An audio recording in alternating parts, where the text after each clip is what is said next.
Salut à tous les amis, j'espère que vous allez bien. Aujourd'hui on se retrouve pour parler de l'actu du MMA. Comme tous les jours, je m'appelle Clément Marco, je suis propriétaire du FMC Performance Center, coach de MMA depuis environ 15 ans et préparateur physique formé à l'INSEP. La nouvelle du jour, c'est Sean Strickland qui remplace Kevin Gastelum et qui sera opposé du coup contre Nassourdine Imavov. Et donc là, moi je l'ai su, hier je me suis couché tard, et je l'ai su du coup par la sueur qui a partagé cette information, et là c'est confirmé. Et mais déjà je trouve ça dommage parce que moi vraiment le combat contre Kevin Gastelum il me hypé à mort. Mais il a partagé une photo, je sais pas si vous avez vu ça. Il est allé prendre un coup de genou visiblement de ce que j'ai compris, donc il y manque une dent. Enfin bref, je sais pas comment tu fais à quelques jours du combat pour te blesser comme ça. C'est incroyable, hein. C'est pas la première fois, hein. Son équipe ils sont connus pour y aller comme des bourrins. C'était TJ Dillashaw qui avait dit que c'était la guerre là-bas. Donc ça va pas étonner les gens. Enfin, tu dis les commentaires, ils sont plus ou moins pas étonnés. Donc c'est vraiment dommage. Du coup, c'est Strickland qui remplace. Donc qui est un redoutable combattant. Mais moi, personnellement, c'est un adversaire que j'aime pas du tout son style. Vraiment, vraiment, mais alors vraiment pas son style. Ça va se faire à 93 kilos. Donc à mon avis, comme il a combattu il n'y a pas très longtemps, il n'a pas voulu refaire un cutting, ce qui est compréhensible. Donc déjà, il sauve l'événement, hein, en quelque sorte. Et il est bien classé, c'est un gros nom du MMA, donc ça peut faire un grand bond en avant à Nassourdine, surtout que son dernier combat, même moi aussi je pense qu'il a perdu, mais il y a des observateurs qui disent que peut-être qu'il avait gagné, donc voilà, donc il se situe vraiment dans le haut du panier. Mais comme je vous dis, c'est pas il m'emballe pas lui, Sean Strickland. J'aime pas son style, il a un bon jab certes, mais je le trouve ennuyeux. Enfin voilà, c'est vraiment pas un combattant que j'apprécie, que je trouve pas du tout spectaculaire. J'ai hâte de voir Nassour contre lui. Je pense qu'il va devoir changer totalement son game plan. Je sais pas comment ça va se passer, je sais pas comment ça va se dérouler, mais en tout cas voilà. Ce qui est bien déjà, c'est que le combat de Nassour n'a pas été annulé totalement. Donc il va quand même avoir une opposition et contre un grand nom de cette catégorie qui le positionnerait du coup après derrière pour les chercher, mais pourquoi pas Cannonier ou Paulo Costa ou Vettori, enfin voilà, vraiment le top 5 de cette division. Mais c'est vrai que de toute façon, on va sortir une analyse, hein. On avait déjà tourné l'analyse avec Kevin, mais là, on va sortir une analyse du coup sur ce match.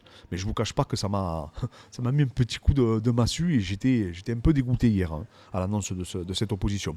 Vous me direz vous en commentaire ce que vous en pensez. En tout cas, pour les classements, c'est mieux pour lui, ça c'est sûr. Mais comme je vous dis, moi, c'est pas un combattant que j'affectionne tout particulièrement, Sean Strickland. Donc voilà. Donc il remplace, c'est bien pour notre Français. On va espérer qu'il va performer. Et de toute façon, on vous sortira une analyse bien plus pointue avec les caractéristiques de chacun. Ensuite, on a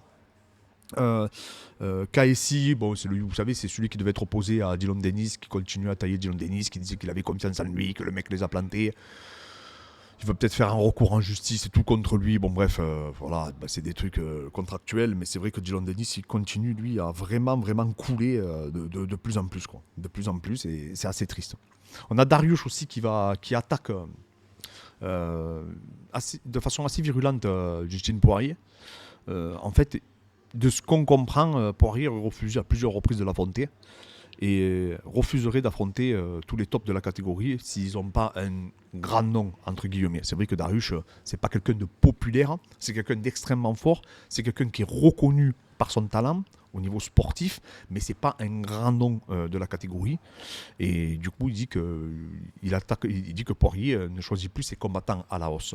Et il choisit ses combattants du coup pour les money fights. Ce qui est compréhensible. Le mec arrive à la fin de sa carrière, même s'il est toujours extrêmement fort.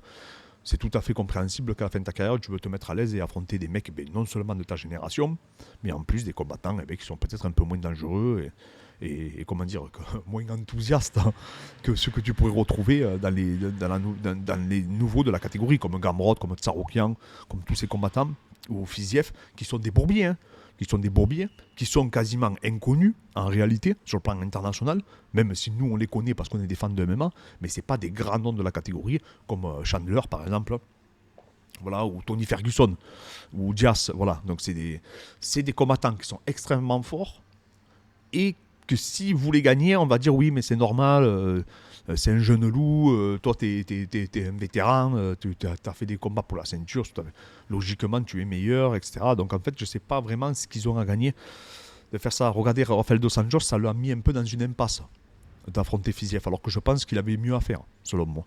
Il aurait pu prétendre à affronter d'autres combattants.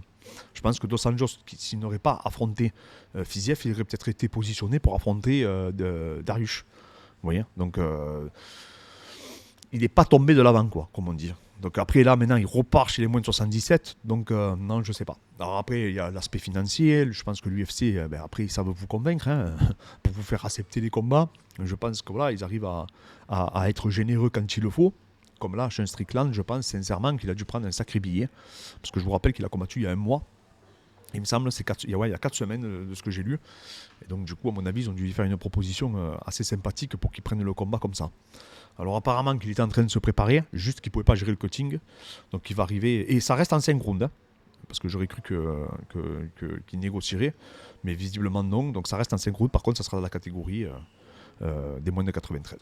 Donc, Nassour, il faut savoir que c'est pas un gros 84 kilos. Donc là, il va pas du tout cutter, il va pas du coup perdre du poids. Mais je sais pas à quel poids il va arriver. Parce que je crois qu'il fait 90-91 kilos à l'année. Donc on verra bien. Par contre, chez Strickland, je pense qu'il est quand même assez lourd. Euh, J'en suis quasiment sûr. Je pense qu'il doit faire 97 ou 98 kilos à l'année. Enfin, de toute manière, voilà. De toute façon, ils n'avaient pas le choix.